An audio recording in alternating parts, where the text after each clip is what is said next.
नमस्कार, 17 ऐड वाले में आपका स्वागत है। मेरा नाम है सूरज पांडे। जैसा कि आपको मैंने बताया कि हमारी एडवर्टाइजिंग एजेंसी है और हमारा एनिमेशन प्रोडक्शन हाउस है। तो आज हमारे साथ बैठे हैं हमारे सर, जो एज 15 से 20 सालों से as a film director, as a writer, as a creative director इन्होंने एडवर्टाइजिंग की फील्ड में बहुत अच्छा काम किया है। न जाने बहुत सारा इन्होंने एज अ टीवी कमर्शियल्स या एड फिल्म्स या कॉर्पोरेट फिल्म या मूवी या सीरियल, इनमें इन्होंने अच्छा योगदान दिया है। तो आज इनसे हम बात करते हैं कि एडवर्टाइजिंग के बारे में हम क्या क्या चीजें कर सकते हैं जिससे बिजनेस ग्रो हो सकता है एक बिजनेसमैन के लिए, या मान लो किसी भी प्रोडक्ट को लॉन्च करने से लेके और उसको पब्लिश करने तक। आज सर से जानते हैं पूरा प्रोसेस क्या होता है। नमस्कार सर, बताइए। नमस्कार, आपके चैनल पर बहुत बहुत स्वागत है आपका और हमारा। तो देखिए, बिजनेस का जो कॉन्सेप्ट है आज के डेट में, सब लोग अपने अपने तरीके से बिजनेस करते हैं, लेकिन जहाँ तक एडवर्टाइजिंग का जो सवाल है, तो एडवर्टाइजिंग को हम इग्नोर नहीं कर सकते, क्योंकि जब आप बिजनेस प्लान करते हैं या बिजनेस को एक्सिक्यूट करना चाहते हैं, तो एक जिस तरीके से आप प्रोडक्ट में, पैकेजिंग में, ब्रांडिंग में, बहुत सारी चीज़ों में जो पैसे लगाते हैं, उसी तरीके से एडवर्टाइजिंग का एक बजट होना चाहिए। आपने देखा कि जो बड़ी बड़ी कंपनियां हैं वो बहुत तेज़ी से ग्रो कर रही हैं, बिकॉज कि उनके पास एक बजट है, वो बजट पे काम करते हैं और वो बजट पे जो काम है वो पहले से कर लेते हैं, जिसको हम लोग अपनी लैंग्वेज में प्री प्रोडक्शन कहते हैं। जब हम प्रोडक्शन की बात करते हैं तो सबसे पहले प्री प्रोडक्शन करते हैं, उसके अंदर पूरी तैयारी करते हैं। उसी तरीके से जो बड़ी कंपनियां हैं, जो प्रोफेशनल लोग हैं, वो पूरी तैयारी करते हैं कि हमको जो मेरा प्रोडक्ट है उसको हमको लॉन्च करना है, इसमें मुझे क्या क्या रिक्वायरमेंट की ज़रूरत है। आज के दौर में अगर एडवर्टाइजिंग के थ्रू आप काम नहीं करेंगे तो आई डोंट थिंक कि आप एक माइलस्टोन को रीच कर पाएंगे, क्योंकि बहुत तेज़ी से हम बढ़ रहे हैं। हमारा हिंदुस्तान बहुत तेज़ी से ग्रो कर रहा है, डिजिटली हम लोग बहुत आगे चले गए हैं और थैंक्स टू साइंटिस्ट अभी हम चांद पर भी पहुँच चुके हैं। ठीक है, तो बहुत बहुत बड़े लेवल पे हमको काम करना है, सोचना है।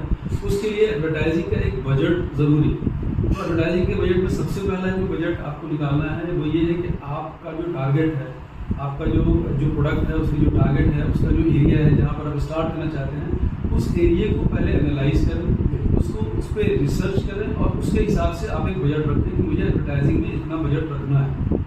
अगर आप बजट की बात करते हैं कि कितना परसेंट रखना है, तो मेरे हिसाब से टोटल जो आपका बजट है, कम से कम 15 से 20% बजट आपको रखना चाहिए टोटल बजट का।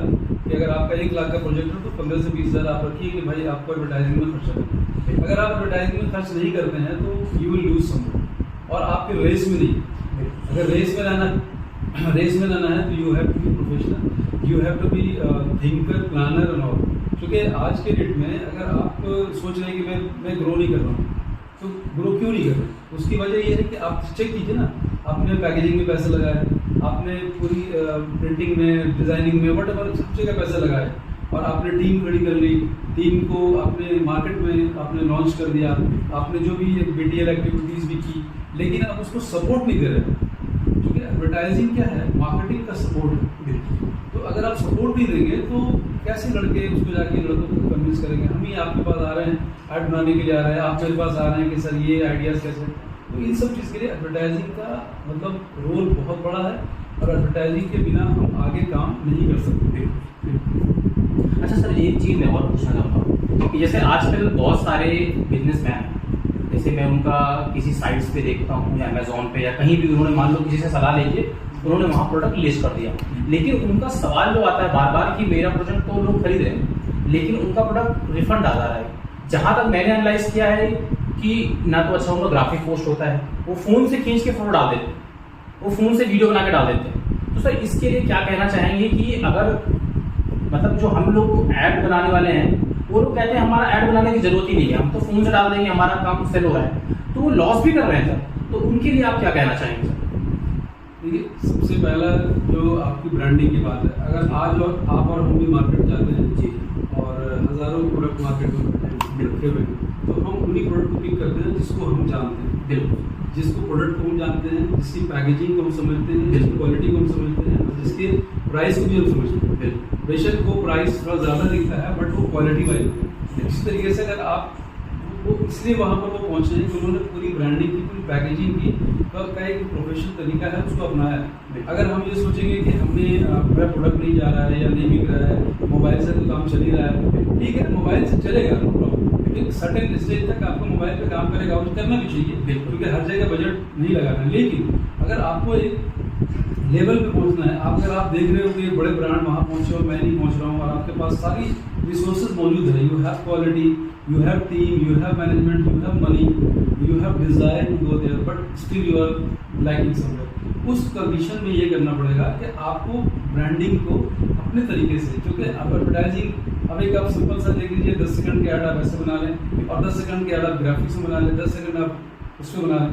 अच्छा, एक और चीज़ है, आज के डेट में हर चीज़ अवेलेबल है आपके पास बहुत सारे सोर्सेज हैं जिसके थ्रू आप ऐड बना सकते हैं, लेकिन कम से कम जो वैल्यू है उसकी ऐड की, हम आप भी देखते हैं, एक अच्छी ऐड को देखते हैं, इग्नोर कर जाते हैं किसी चीज़ को, मज़ा नहीं आया, तो वो आप अगर कोई भी एडवर्टाइजिंग में जा रहे हैं, कोई ऐड बना रहे हैं, तो उसको एक पैरामीटर पे बनाएं ताकि आपका जो कस्टमर है वो भी सेटिस्फाइड हो कि यार एक ब्रांड है, बार बार लॉगिंग कर रहा है, ये अच्छा ब्रांड है, चलो इस पर काम करें। लेकिन इसी तरीके से आगे हम सोचेंगे तभी काम हो पाएगा।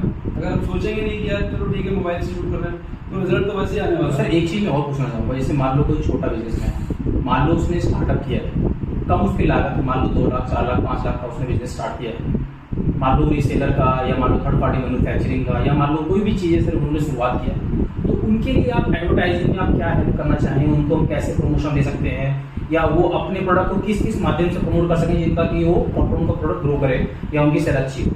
देखिए, स्टार्टअप कंपनी के लिए तो अभी सबसे जो प्रायोरिटी वाली चीज़ है वो है डिजिटल। स्टार्टअप कंपनी को सबसे पहले डिजिटल में आनी चाहिए, क्योंकि डिजिटल एक ऐसा मोड है जो बहुत चीपेस्ट मोड है और इसकी जो माइलेज है वो वर्ल्ड वाइड, ठीक है। और एक सबसे अच्छी बात है कि आप सेगमेंट वाइज भी काम कर सकते हैं। अगर आपका प्रोडक्ट दिल्ली एनसीआर में है तो दिल्ली एनसीआर को टारगेट करके आप काम कर सकते हैं।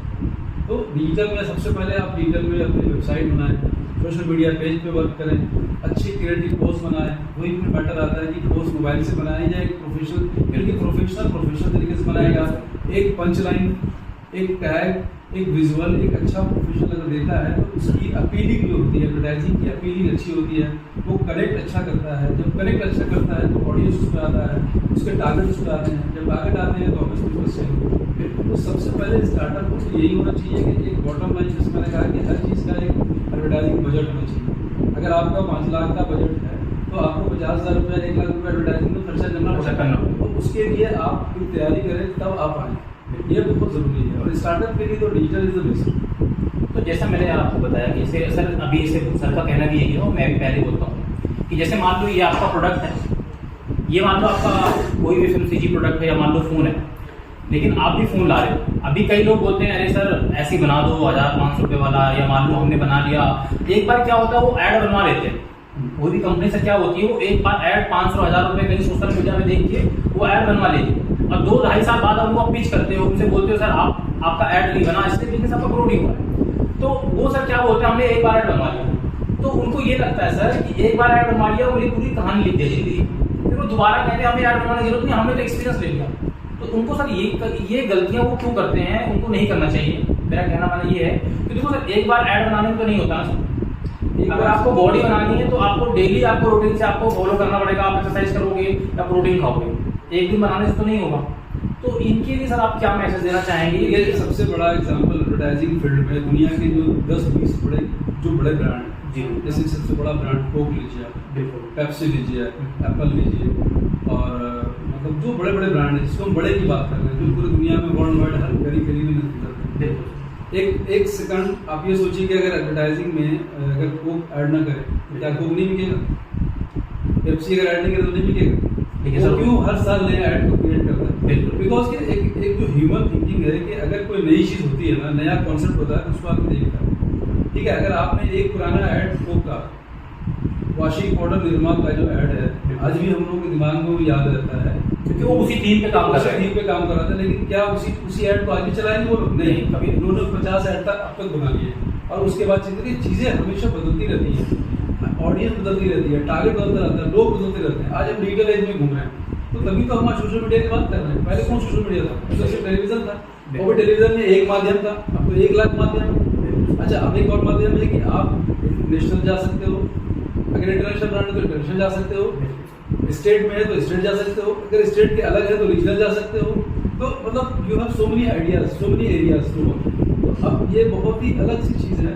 तो इसलिए आपको टाइम टू टाइम आपको जैसे मतलब मेंटेन करने के लिए, कंपनी मेंटेन करने के लिए एक नए मतलब प्लानिंग होनी चाहिए, मार्केटिंग इश्यूज होने चाहिए, सबको सॉल्व करना चाहिए ताकि तो हम आगे बढ़ेंगे। उसी तरीके से एडवर्टाइजिंग में अगर हम जो एडवर्टाइजिंग पे काम कर रहे हैं तो हमको चेंज करते रहना चाहिए, बेशक थोड़ा बहुत मॉडिफिकेशन करते रहना चाहिए ताकि लोगों के दिमाग में कुछ नई चीज़ें आएँ।